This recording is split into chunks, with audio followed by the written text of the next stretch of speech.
Hello, good evening friends. मैं सुजीत लाठर स्टारविल के online platform पर आप सभी का हार्दिक स्वागत करता हूं। जैसा कि आप लोग जानते हैं कि हमने सीडीपी और एजुकेशन साइकोलॉजी की जो वीडियो सीरीज स्टार्ट की हुई है उसमें हमने टॉपिक पर्सनालिटी स्टार्ट किया हुआ है और लास्ट के सेशन में हमने न्यू साइको एनालिटिकल थ्योरी जो कि किसके द्वारा प्रतिपादित की गई थी, कार्ल जूंग और एडलर जिनके प्रमुख सहयोगी थे उनके द्वारा प्रतिपादित की गई थी, उसके बारे में हमने चर्चा की थी। अगर आपने इससे पहले की जो सेशन है वो नहीं देखे हैं तो प्लीज आप उनको भी एक बार जाकर विजिट करके देख लीजिएगा। साथ ही अगर आप में से कोई चैनल पर नए हैं तो प्लीज चैनल को सब्सक्राइब अवश्य कर लें। इसमें आपको बहुत सारी क्वालिटी कंटेंट के साथ वीडियोस प्रोवाइड की जाती हैं ताकि उनका आपको नोटिफिकेशन सबसे पहले प्राप्त हो सके। ठीक है, साथ ही अगर आप इस सेशन को पसंद करते हैं या आपको हमारा जो प्रयास है वो पसंद आ रहा है तो वीडियोस को लाइक शेयर करना भी ना भूलें। तो चलिए सेशन की शुरुआत करते हैं। आज हम पढ़ेंगे ट्रेट्स ऑफ पर्सनालिटी, जिसको हम कह सकते हैं व्यक्तित्व के शील गुण या ट्रेट थ्योरी। ट्रेट थ्योरी का मतलब हो गया शील गुण सिद्धांत या विशेषक सिद्धांत कह सकते हैं। अब आपके माइंड में क्वेश्चन आएगा कि सर ये शील गुण क्या है? जो विशेष गुण होते हैं किसी भी व्यक्ति के, ऐसे गुण जो कि उसकी विशेष पहचान कराते हैं तो उनको हम क्या कहते हैं? मनोविज्ञान की भाषा में उनको शील गुण या विशेषज्ञ गुण आप कहते हैं, विशेष गुण आप कह सकते हैं उनको। और आज के सेशन को भी हम स्लाइड वे में डिस्कस करेंगे ताकि आप लोगों को क्वालिटी कंटेंट है वो कम समय में और अधिक मात्रा में प्राप्त हो सके। तो देखिए आज की पहली स्लाइड, व्यक्तित्व के शील गुण, ट्रेट्स ऑफ पर्सनालिटी या विशेषज्ञ सिद्धांत भी आप इसको कह सकते हैं। व्यक्तित्व में विभिन्न प्रकार के मानसिक और शारीरिक गुणों का समन्वय और संगठन होता है जिनको कि हम शील गुण या विशेष गुण या विशेषज्ञ गुणों के नाम से जानते हैं। ठीक है, ये क्या हो सकते हैं? किसी भी व्यक्ति की ईमानदारी हो सकती है, परोपकारिता हो सकती है, सत्यनिष्ठा हो सकती है, ठीक है, व्यवहारिकता हो सकती है। तो इन सभी गुणों को हम क्या कह सकते हैं? शील गुण कह सकते हैं। नेक्स्ट स्लाइड आप देखिए, जिन जिन गुणों के समन्वय से, समन्वय का मतलब होता है जिन गुणों के समावेश या शामिल होने से व्यक्तित्व का निर्माण होता है, ऐसे गुणों को मनोवैज्ञानिक भाषा में क्या कहा जाता है? शील गुण कहा जाता है। जैसे कि परोपकारिता, विश्वसनीयता, विनम्रता, व्यवहारिकता, स्पष्टवादिता, सत्यनिष्ठा, संयमी आदि विशेषताएं शील गुणों के अंतर्गत आती हैं। परोपकारिता किसे कहते हैं? तो किसी व्यक्ति के लिए उपकार करना, दूसरों पर उपकार करना ही क्या कहलाता है? परोपकारिता। जिसमें हमने सीवी, महाराज सीवी जो एक पुरानी स्टोरी हुई थी, कबूतर के लिए उन्होंने अपने शरीर के अंग काट दिए थे, तो वो क्या थी? परोपकारिता थी। विश्वसनीयता, आपको किसी भी व्यक्ति में ये देखने को मिलता है कि ये विश्वास पात्र है व्यक्ति, ठीक है, और इस पर विश्वास किया जा सकता है तो हम कहते हैं कि विश्वसनीय बंदा है या उसके ऊपर विश्वास किया जा सकता है, ये उसका विशेष गुण हो गया। अगर बात की जाए किसी व्यक्ति में आपको विनम्रता देखने को मिलती है तो हम कहते हैं कि बहुत ही विनम्र व्यक्ति है, सज्जन पुरुष है, लॉयल व्यक्ति है, ठीक है।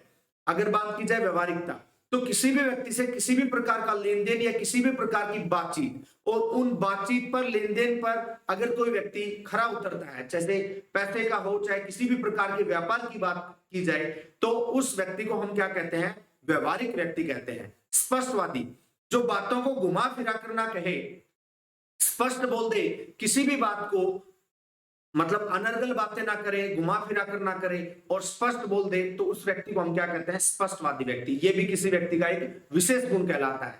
सत्यनिष्ठ, सत्यनिष्ठ का मतलब झूठ ना बोलने वाले व्यक्ति को हम सत्यनिष्ठ कह सकते हैं। संयमी, जो किसी भी कार्य को बहुत ही संयम के साथ, आराम से, शांत भाव के साथ करता है, बहुत अधिक उतावलापन नहीं दिखाता है, ऐसे व्यक्ति को हम क्या कहते हैं? संयमी। और ये सभी व्यक्तियों के क्या होते हैं? शील गुण कहलाते हैं। ठीक है, अब हम बात करते हैं कुछ परिभाषाओं की, जिसमें सबसे पहली परिभाषा आप देख पा रहे होंगे जेपी गिलफोर्ड की है। और जेपी गिलफोर्ड के अनुसार व्यक्तित्व व्यक्ति के शील गुणों का संगठनात्मक प्रतिरूप है। अब इसको याद कैसे रखेंगे? तो अगर बुद्धि का टॉपिक आपने पढ़ा हो तो उसमें मैंने बताया था कि गिलफोर्ड ने त्रिआयामी सिद्धांत या त्रिसंरचना या त्रिविमेष सिद्धांत प्रतिपादित किया था बुद्धि का। तो संरचना, संगठन, तो इसमें कीवर्ड आप देखिए, संगठनात्मक प्रतिरूप। संगठन ही तो था वो एक जो बॉक्स उन्होंने बताया था त्रिआयामी मॉडल, तो उसमें काफी सारे जो ब्लॉक हैं, छोटे छोटे ब्लॉक थे, पहले मूल रूप से 120 थे, तो उन ब्लॉकों का एक संगठन था। तो आप गिलफोर्ड की परिभाषा याद रख पाएंगे, इसमें कीवर्ड याद रहेगा आपको, संगठनात्मक प्रतिरूप ही क्या है, व्यक्ति के शील गुण है। दूसरी परिभाषा आप देखिए, क्रैच एवं क्रैचफील्ड की। तो क्रैच एवं क्रैचफील्ड की जो परिभाषा है उसमें क्या कह रहे हैं, ये व्यक्तित्वशील गुण व्यक्ति की स्थायी विशेषता है जिसके द्वारा व्यक्ति विभिन्न परिस्थितियों में एक सा व्यवहार करता है या विभिन्न परिस्थितियों में एक सा व्यवहार प्रतिपादित करता है। तो यहां पर याद कैसे रखेंगे, तो इसमें देखो क्रैच है और क्रैचफील्ड, तो इसमें आप यूं याद रख लीजिए कि ये क्रैचफील्ड इनका फील्ड जो है इनका सरनेम है। अब सरनेम है और नेम है, दोनों क्या होते हैं, दोनों साथ ही तो होते हैं और दोनों स्थायी तो होते हैं। आपका ना तो सरनेम बदल सकता ना ही आपका नेम बदल सकता। तो आप इसको कैसे याद रखेंगे, व्यक्तित्व व्यक्ति के जो शील गुण होते हैं वो उसकी स्थायी विशेषता होती है। आई होप आपको ये डेफिनेशन भी याद रह जाएगी। नेक्स्ट देखिए, आलपोर्ट की थ्योरी के बारे में आज हम डिस्कस करेंगे। आलपोर्ट का जो ट्रेट थ्योरी है उसके बारे में डिस्कस करेंगे। आलपोर्ट ने शील गुणों को मुख्यतः दो भागों में विभाजित किया है या दो भागों में बांटा है। पहले शील गुण उन्होंने कौन से बताए हैं, सामान्य शील गुण जो जनरल ट्रेट्स होते हैं, ऐसे शील गुण जो किसी समाज या संस्कृति के अधिकतर लोगों में पाए जाते हैं। सामान्यतः जनरली सभी लोगों में जो गुण पाए जाते हैं। अब लोगों में क्या गुण पाए जाते हैं, किसी के भी साथ बातचीत करना, किसी के भी साथ व्यवहार करना, ठीक है, आपस में नमस्कार करना, अभिवादन करना, ये जो सामान्य गुण है ना, ये लगभग सभी लोगों में पाए जाते हैं। तो इनको आलपोर्ट ने क्या कहा है, जनरल ट्रेट्स या सामान्य शील गुण कहा है। दूसरे प्रकार के गुण इन्होंने कौन से बताए हैं, तो दूसरे व्यक्तित्व के जो गुण इन्होंने बताए हैं वो है व्यक्तिगत शील गुण, इंडिविजुअल ट्रेट्स। इसे आलपोर्ट ने व्यक्तिगत प्रवृत्ति भी कहा है। ये शील गुण किसी समाज या संस्कृति के व्यक्ति विशेष तक ही सीमित होते हैं। मतलब ये जिस व्यक्ति से संबंधित है, जिस समाज का वो व्यक्ति है उसके साथ मुख्य रूप से जुड़े होते हैं। फॉर एग्जाम्पल अगर हम बात की करें इनमें, तो इनको इन्होंने तीन अलग अलग भागों में बांटा है। तो देखिए, आलपोर्ट ने व्यक्तिगत प्रवृत्ति को या व्यक्तिगत जो शील गुण है इनको तीन भागों में बांटा है। और वो तीन भाग जो है वो कौन से हैं, तो पहले है कार्डिनल शील गुण। ये वो शील गुण है, इतने प्रबल शील गुण होते हैं, ये इतने मजबूत होते हैं, इतने स्ट्रॉन्ग होते हैं कि व्यक्ति इन शील गुणों को अगर छुपाना भी चाहे तो भी उनको छुपा नहीं सकता। सभी व्यक्तियों में यह गुण नहीं होता है, परंतु जिसमें भी यह गुण होता है वह पूर्ण रूप से इस गुण के कारण चर्चा में रहता है या चर्चित रहता है।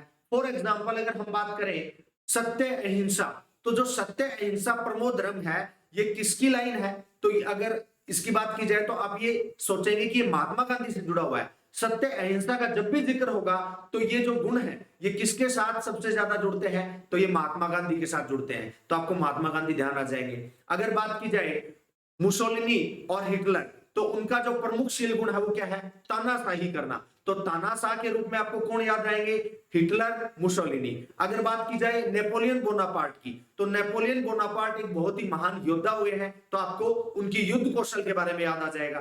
तो ये क्या है, किसी भी व्यक्ति के वो शील गुण है जिनको हम कार्डिनल शील गुण कहते हैं, और ये इतने प्रबल और मजबूत होते हैं कि इनको कभी भी दबाया नहीं जा सकता और छुपाया नहीं जा सकता। नेक्स्ट देखते हैं, दूसरे हैं केंद्रीय शील गुण, सेंट्रल ट्रेट्स जिनको हम कहते हैं। ये शील गुण व्यक्तित्व निर्माण की ईंट होती है।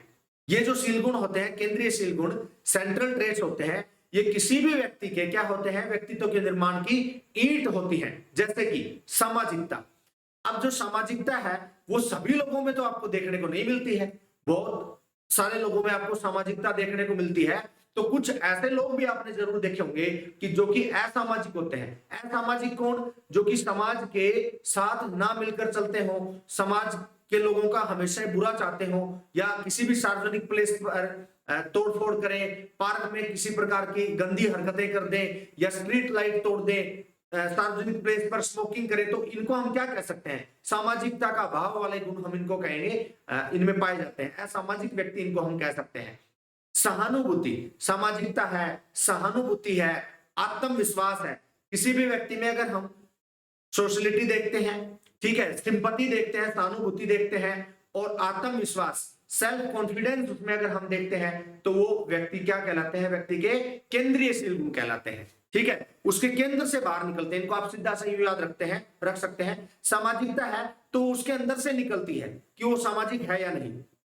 सहानुभूति है, किसी के प्रति सिंपैथी है तो वो उसके अंदर से ही तो निकलेगी, बाहर से आप उसमें थोड़ी ना बना सकते हैं। आत्मविश्वास भी किसी व्यक्ति के अंदर होता है। तो जो गुण हमारे अंदर से बाहर निकलते हैं, अंदर ही मौजूद होते हैं, उनको हम क्या कह सकते हैं, केंद्रीय शील गुण कह सकते हैं। नेक्स्ट है गौणशील गुण। गौण को आप क्या कह सकते हैं, स्मॉल ट्रेट भी आप इनको कह सकते हैं, छोटे गुण होते हैं उनको हम गौणशील गुण कहते हैं। ये शील गुण कम महत्वपूर्ण होते हैं, बहुत ज्यादा इनकी इंपॉर्टेंस नहीं होती, जैसे कि पहनावा, किसी की ड्रेसिंग सेंस हो सकती है, हेयर स्टाइल हो सकता है, विशेष तरीके से बोलना हो सकता है, उठना बैठना चलना फिरना घूमना, ये सब जो चीजें होती हैं ये किस में आती हैं, गौणशील गुण या स्मॉल ट्रेट्स में आती है। आई होप आपको जो आलपोर्ट की थ्योरी है वो अच्छे से समझ आई होगी, आलपोर्ट के जो व्यक्तित्व के सिद्धांत हैं वो अच्छे से समझ आए होंगे। मिलते हैं नेक्स्ट सेशन में और डिस्कस करते हैं कैटल की थ्योरी के बारे में। तो आज के सेशन में इतना ही, नमस्कार, बाय बाय, टेक केयर।